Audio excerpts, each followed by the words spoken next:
I'm sure you've heard that to be a good trader, you need discipline. You need to control your emotions and stick to the rules.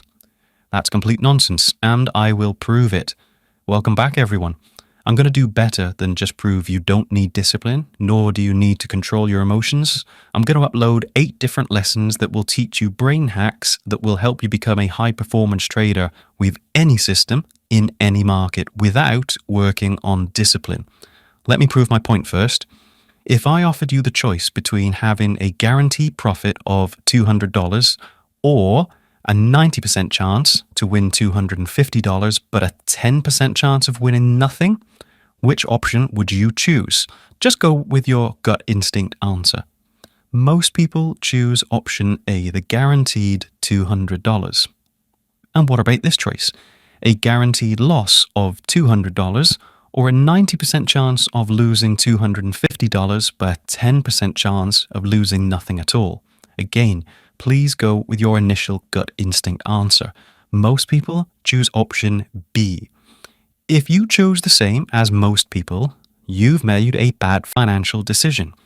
The expected value of option A is $200, but the expected value of option B is $225. What that means is if you could play this game repeatedly in the same way that you can trade over and over again, you chose the least profitable option. And in the second question, the expected value of option C is minus $200, but option D is minus $225. So again, if you played this repeatedly, the choice you made has resulted in you losing more than you needed to. Now let me ask you this. Were you feeling emotional answering those questions and making those decisions? Were you lacking discipline? Of course you weren't. Discipline and emotion have nothing to do with the choices you made. You simply made bad financial decisions because of how your brain is programmed to work. When we're faced with rewards and the chance of gaining something, we all play it safe, which is why you chose the sure thing.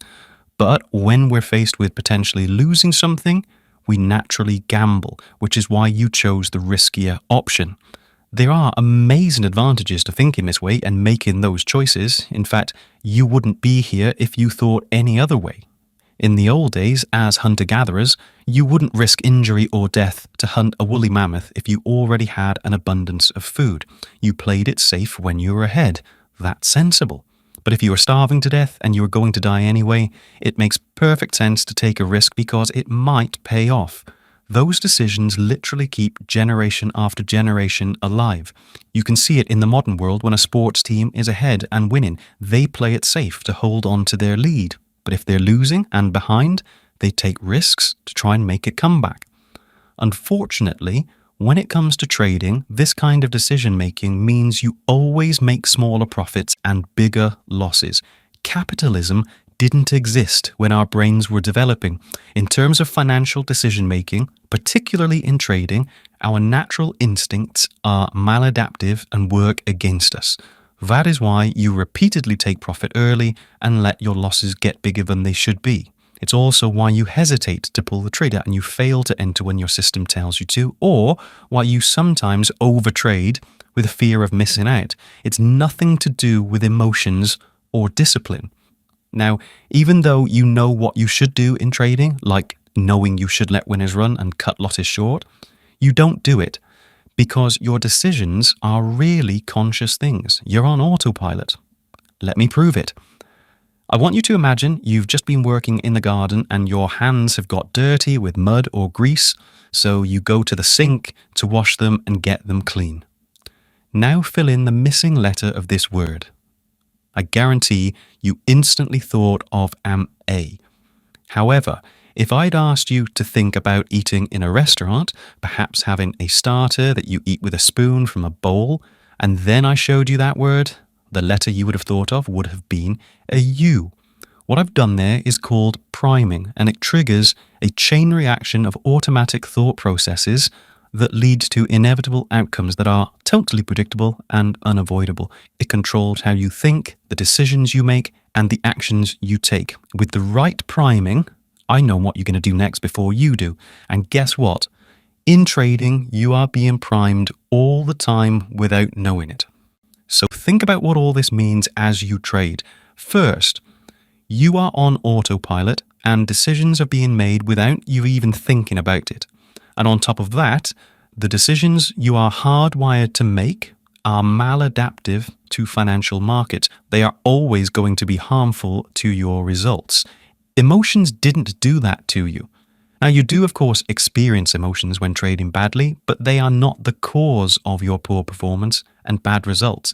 They are a symptom of the discomfort you feel from the conflict between your survival instinct trying to keep you safe and your conscious desire to try and make money in the artificial environment of the markets. And let me tell you, discipline isn't going to fix this. If you think you can just be disciplined and control your primitive base instincts, you're only fooling yourself. You'd need godlike levels of energy and willpower to achieve that. Good traders are not disciplined. We don't need to be. Profitable trading is effortless, the easiest thing in the world. If you feel discomfort when trading and are relying on discipline, you're doing something wrong. This is just another example of the same problem that I keep repeating in all my videos. The crowd are wrong about everything. 98% of traders fail because they concentrate on things that are irrelevant and have almost nothing to do with actual trading. There are 3 components needed for trading. The market provides information, that's all, and there are over 17,000 different markets you could choose to trade, and all of them can be traded profitably. The system, that tells you the optimum strategy to apply to the information the market is given, and there are tens of thousands of profitable systems you can choose between. But only you, the trader, can decide whether or not to take action and what action to take. You are what determines whether or not a profit is made. Most people put all of their attention on the system because they think it's the system that makes money. A very small minority realize the system is a pretty minor tool and they need to focus on themselves and their psychology. But unfortunately, they turn to emotions and discipline because that's what everyone else does. They're still following the crowd, and the crowd are always wrong. Trading is all about decision making. To be a good trader, you need to be a good decision maker. You've got to be able to understand and interpret thousands of complex, interrelated and correlated pieces of information, and then make a decision about whether to buy or sell a particular instrument at a particular time. It's the quality of your decision-making skills which result in profitable trading. So I'm going to upload 8 short videos to help you with that. They will all be no frills like this one. I'm not a YouTuber with good editing skills, as you can probably tell, but I hope the quality of the inclination will speak for itself and will actually be all you need. I'll cover letting winners run, cutting losses short, under and over trading, and trusting your system and the edge you have. And then I'll explain your decision-making processes, how to analyze data more effectively, and I'll explain your intuitive and defense systems that are responsible for sabotaging your trading, that manifest themselves as feelings of fear and greed and all the other things that we label emotions and tend to blame. But I'll show you that emotions are never working against you. They're a trader's biggest asset. Fear, greed, hesitation, risk avoidance, risk seeking, all of these things are essential. They are there for your benefit. They work in your best interest when you understand them and know how to use them and work in harmony with them. You just need to learn to exploit them. Trading is easy and effortless when you do that. No discipline is required. So please keep your eye out for the next video in this series. If you've enjoyed this one, please consider subscribing to the channel, hit the like button, leave a comment and share the video. I really appreciate your support and your help spreading this content to more people. Thanks for watching, and I'll see you next time.